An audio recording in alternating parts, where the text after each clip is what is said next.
Κυρίες και κύριοι, καλησπέρα σας. Άλλο ένα Sunday Show είναι στην παρέα σας και αυτή τη φορά έχουμε τη χαρά να φιλοξενούμε στο στούντιο της εκπομπής μας την ψυχίατρο Ελένη Παλαζίδου για να μιλήσουμε για την ψυχική υγεία και την επίδραση του άγχους στη ζωή μας.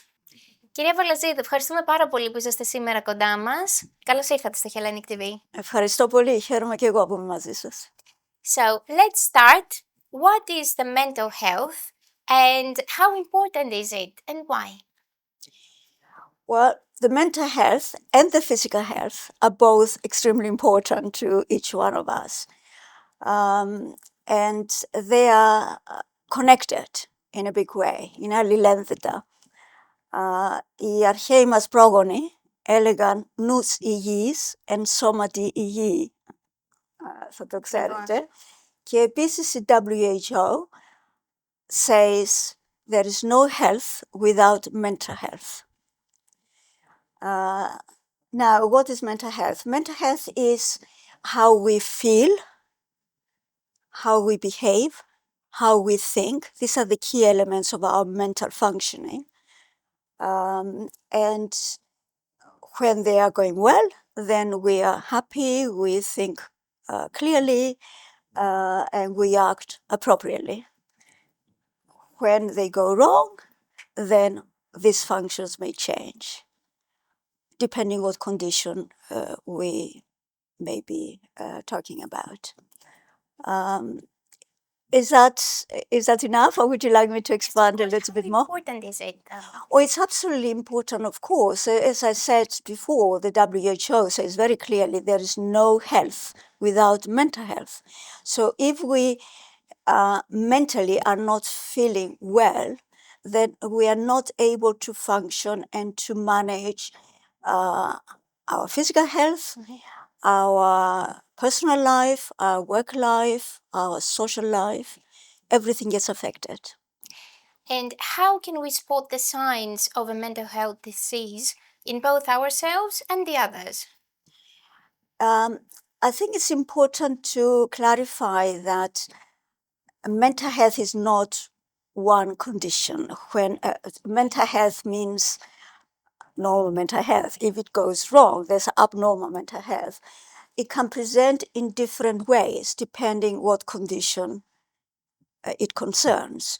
So the symptoms will be different in anxiety disorders, will be different in depressive disorders, in psychotic conditions, in dementias, and all other conditions. So it depends which condition we are talking about. So it won't be one single thing that we say, yes, this means this person has mental health problems. Now, stress is one of the most common words that we hear every day. So how does it affect us mentally and physically?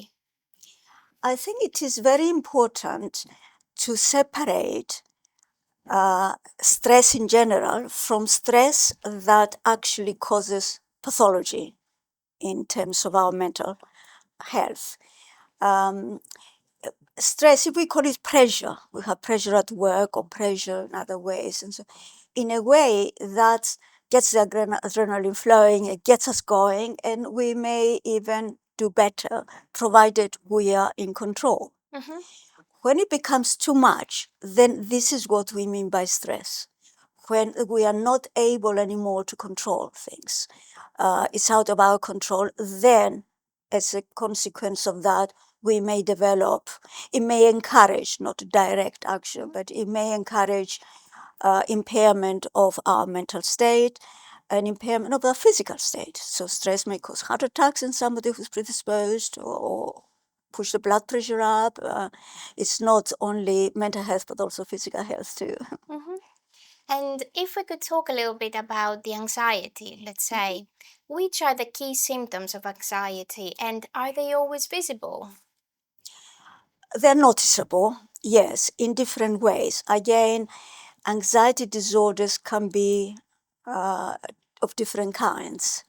So we may have what we call generalized anxiety disorder, which essentially means that the person who has this condition will be feeling tense most of the time, on edge, anxious. And this anxiety may reach levels where they may have what we call a panic attack. Now, people in lay terms use the term panic, say, oh, I panicked. That's not the same as having a panic attack as part of an anxiety disorder. That is a different situation, it's more serious and extremely unpleasant to the person concerned. So if I could explain what a panic attack is, but I think it's important for people to separate the lay term of panic and the medical term of panic attack. In a panic attack, typically we have what we call somatic symptoms, and we have psychological symptoms. The somatic symptoms would be difficulty breathing. People say, well, I can't catch my breath. They have palpitations. We become aware of our heart beating, beating fast, generally. They may feel a funny feeling in the stomach. They may get chest pain and worry they may have a heart attack. They may get dry mouth or tingling around the mouth, the lips, and also the fingers. And when extreme, they may get really tense. It can get, their fingers can become stressed, if it makes sense, they're very stiff. Yeah. That's in more extreme situations. So that's the somatic component in general. They may feel dizzy, may even faint because of the overbreathing. And the psychological component is a sense of fear, a terrible fear that something terrible is going to happen. It's not always identifiable. Very often people think, oh, I'm having a heart attack, I'm going to die. Sometimes I'm just terrified, I don't know why, but I feel terrified. So this is the actual panic attack. How can we calm ourselves down if we get a panic attack? Yeah, I think it's good to try and control it at its very beginning before it builds up into this full-blown state that I described. And the way to do it is to try and control our breathing. So rather than breathe superficially and fast, because what that does is to increase the oxygen level because of the overbreathing, because the oxygen is produced, the blood going through the lungs. The oxygen concentrations increase, and the higher levels of oxygen in the brain make us feel faint, and then we may pass out. So what we need to do is to bring this down. And the way to do it, rather than take, as I said, superficial and fast breaths, is to take slow and deep breaths. That's the first thing. And then try and relax our muscles and just think positively. And I think that it needs also some preparatory work in terms of understanding this is not going to kill me. So when I'm well, I can then say to myself, well, when I have a panic attack, doesn't mean I'm going to die. It's terrifying, it's unpleasant, but and so you can try and think at that time, okay, I'm having a panic attack, I know what it is, let me cool down and work on it. So these are the main elements. And now, depression, is it related to anxiety? Depression very commonly presents with anxiety. The two conditions are very linked. And you may have people who have two diagnoses. They have an anxiety disorder and they may have a depressive disorder. And in the context of a depressive disorder, people may have symptoms of anxiety as well. It's very common. And it's bad to have both because it makes the depression more risky in terms of suicide or longer-term outcome of the condition if it's mixed with anxiety. This doesn't mean they're not treatable, but just to put this in perspective. We moved on from the anxiety disorders. If I could go back, because I talked about generalized anxiety disorder and panic attacks, but there are other anxiety disorders like what we call social anxiety. We all know of people who tend to be more shy, so in a social context, they may just be in the corner and not interact very much. But it can be, when we talk about social anxiety as a pathological condition, a mental condition, that is when it's so severe that people just avoid being in a social situation. So they may not be able to go to a party or to a wedding or even a gathering of family. I've had patients who say for Christmas, when the families get together, they will withdraw into their room, even if it's to do with family members being around them. They just cannot cope with it. So that's social anxiety. Then there are an anxiety disorder called agoraphobia, for example. I won't cover everything, but it's the common ones that people may know a bit about. So agoraphobia is from the ancient Greek. Agora means being the open space, and phobia, fear. People have become very anxious in open spaces or in crowded spaces. So that means they will have difficulty getting into a train, for example, particularly if it's crowded, or onto a bus. So they will avoid public transport, or into a supermarket. And it can be severe enough for people to be scared to go out of their own home. I remember a patient some years ago who was so scared of going out. She wouldn't step out of her front door. And after treatment, it took her a long time because she was in a very severe state. After treatment, she gradually managed to go to outside her front door, then to the front gate, then cross the road. And I remember once she came to the clinic and she was so happy. She said, I crossed the road and I was able to go further down and put a letter in the postbox. And she was so pleased, which is a major progress at that point. And she continued to improve it. So the message is they're treatable conditions, but it's important for people to know they're quite unpleasant for the person concerned. Because I think generally the public sort of dismisses anxiety and depression as, come on, pull yourself together and it will go away. It doesn't work like that. Definitely. So how do we cope with those difficult emotions then? Well, I think with help, if we're not able to manage ourselves, and of course, when it gets to that pathological state, people are not able to handle themselves. So you need to see professionals. Anxiety disorders in general, we recommend that they have psychological treatment, unless they are very severe, and then we use medications as well. But in most conditions, from mild to moderate, psychological treatment, in particular, there's a form of treatment called cognitive behavioral therapy. You may have heard of CBT, people know of it. That's the approach, the psychological approach that has been demonstrated to be effective in anxiety, also in depression, also in other psychiatric conditions, even psychosis, elements of it can be used. So that's really the first choice. And then if it's not enough, the medications can be used, and there's a variety of medications we can use. What activities would you say that help us feel happy and calm? It varies from person to person. I think it depends on what one's interests are. Exercise is a good way of helping us, both in terms of mood and in terms of anxiety. And there are studies to show that it is effective. Of course, it's not going to take it away, but in addition to the psychological treatment, specific psychological treatments I talked about, and if necessary, pharmacological treatments, that is an additional help. Or in the mild stages, that is one form of, one approach that people can use before they need further treatment.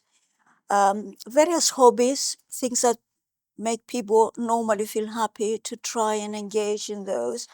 Talk to other people. Find other people with similar conditions, exchange ideas, support each other. There are groups in various places that do that, both for anxiety and for depression. So those are roughly some ways we can do that. And I think to use, if possible, you may have heard of the term mindfulness. Yeah. Now, the psychologists who do cognitive behavioral therapy also incorporate mindfulness to that. And mindfulness emerged from the Eastern philosophy, the Buddhist philosophy, with three key elements. One is there's nothing you can do to change the past. So there's no point going over and over to what happened in the past and dwell on that. You cannot predict the future. You can influence it to some extent, but in general, it's not fully under our control. So what we can do is focus on the present and how to improve our situation in the present. And a typical picture that appears in some of the books that people have written on mindfulness and psychological treatment is a woman walking in the park with a dog. And the woman is preoccupied with all sorts of thoughts. Is my husband okay at work? He hope he's not had an accident, or is my child okay at school? And oh, what am I going to do with these bills? Are we going to be able to pay the electricity at the end of the month? I think all kinds of worries that people have. Mm-hmm. And she's walking in this beautiful park in a sunny, nice day with flowers and greenery around her, and she doesn't take any of this on board. She's preoccupied with her own thoughts. And there's a little dog jumping around and playing and enjoying the nature. So you can see the contrast, and I think that's what we need to do. Just look at what the dog does, enjoys the environment. This is what we need to do, to learn to do. Definitely. From your experience, do you think that people find it easy to open up and talk about their mental health condition? Well, as a psychiatrist, by the time they decide to come to us, obviously they know they've got to talk if they want to get better. So they open up with us. And, but in general, in terms of talking to family, talking to friends, I think people find it difficult. Yeah, there is a lot more information now. And I think since COVID, there's been a lot of interest in the mental well-being of people. And there have been loads and loads of programs on television, all sorts of media, and people are much more aware. And hopefully, people are a bit more understanding. I remember some years ago, and we go a long way back, maybe 20 years ago now, people's understanding of depression at the time was variable. Very often, patients would say, well, their relatives and friends said, well, pull your socks up or pull yourself together, come on. Because people find it difficult to distinguish between existential unhappiness, because we can all go through bad patches at times. That doesn't mean we have depressive illness. But when things improve, then we feel okay.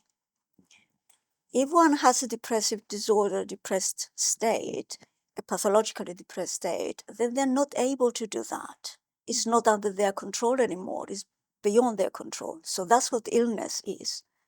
And it's important to distinguish the two. So using the term depression in lay terms is completely different. And hopefully people will have more understanding now.